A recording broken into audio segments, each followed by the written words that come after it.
NDA కూటమి ఉమ్మడి ఉభయ గోదావరి జిల్లాల ఎన్డీఏ కూటమి పట్టభద్రుల ఎమ్మెల్సీ అభ్యర్థి పేరాబత్తుల రాజశేఖర్ కు మొదటి ప్రాధాన్యత ఓటు వేయాలని ఎమ్మెల్యే బండారు సత్యానందరావు పట్టభద్రులను కోరారు. డాక్టర్ బిఆర్ అంబేద్కర్ కోనసీమ జిల్లా కొత్తపేట గ్రామంలో జరిగిన ఎమ్మెల్సీ ఎన్నికల ప్రచారంలో ఆయన పాల్గొన్నారు. ఈ సందర్భంగా సత్యానందరావు మాట్లాడుతూ కొత్తపేట నియోజకవర్గంలో భారీ మెజార్టీని అందించి ముఖ్యమంత్రి నారా చంద్రబాబు నాయుడు, ఉప ముఖ్యమంత్రి పవన్ కళ్యాణ్లకు బహుమతిగా ఇవ్వాలని ఎమ్మెల్యే సత్యానందరావు కూటమి శ్రేణులకు పిలుపునిచ్చారు. ఈ కార్యక్రమంలో కంటంశెట్టి శ్రీనివాస్, బూసి భాస్కర్రావు, బీరా ఇసాక్, వాసంశెట్టి సత్యనారాయణ, ముద్రగడ ఫణి, కుడిపూడి శ్రీను, ఆనాల మనోజ్ మరియు కూటమి నాయకులు పాల్గొన్నారు.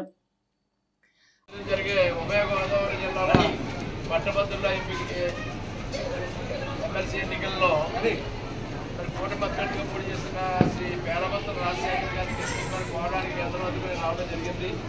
మీ అందరూ ఆశీస్సులు అందించి ఈ యొక్క ఓటు మొదటి ప్రాధాన్యత కింద జీవితంగా ఓటింగ్ కేసు గెలిపించవలసిందిగా మనతో కోరుకుంటున్నాను. రెండో ప్రిఫరెన్స్ అని కూడా అడుగుతారు. దయచేసి రెండో ప్రిఫరెన్స్ ఇవ్వడం ప్రాధాన్యత ఓట్ల క్రమంలో చాలా ఇబ్బందులు వస్తాయి. అది కూడా ఒకసారి మొదటి ఓటు కింద పరిగణించబడుతుంది. దానివల్ల అనుకున్న అభ్యర్థి గెలవని పరిస్థితులు కూడా తలెత్తుతూ ఉంటాయి. దయచేసి మిమ్మల్ని అందరినీ కోరితే మీరు అందరూ కూడా ఒకే ఒక ఓటు, ఆ ఒక్క ఓటు కూడా పేరాబత్తుల రాజశేఖర్ గారికి ఆయన పేరు చిహ్నంగా ఓటు వేసి ఆయన మంచి మెజార్టీతో గెలిపించవలసిందిగా కోరుతున్నాను. మీ అందరూ ఆశీస్సులు ఇవ్వాల్సిందిగా కోరుతున్నాను. అధికార పార్టీ అభ్యర్థిగా రేపు ఈ యొక్క జిల్లాకు కానీ మీ అందరి సమస్యల పట్ల, గ్రాడ్యుయేట్స్ యొక్క సమస్యల పట్ల అది ప్రతిబింబించడానికి అవకాశం ఉంటుంది. అతను ఎంపీపీగా, జడ్పీటీసీగా కూడా గతంలో స్థానిక ఎన్నికల నుంచి పనిచేసి ఉన్నాడు.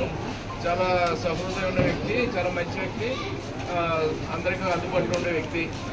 నాకంటే ఎక్కువ బాగా మీ అందరికీ కూడా అంటే నా అనుభవంలో నేను చెప్తున్నాను, మీకు పరిచయం తక్కువ కానీ చాలా అందుబాటులో ఉండి అందరికీ ఉపయోగపడే వ్యక్తి. మీ యొక్క ఆశీస్సులు ఇవ్వాల్సింది కోరుతూ మీ అందరూ తప్పకుండా గెలిపిస్తారని మీ అందరికీ కోరి ప్రార్థిస్తున్నాను. మీ అందరికీ చెప్పాలి కూడా.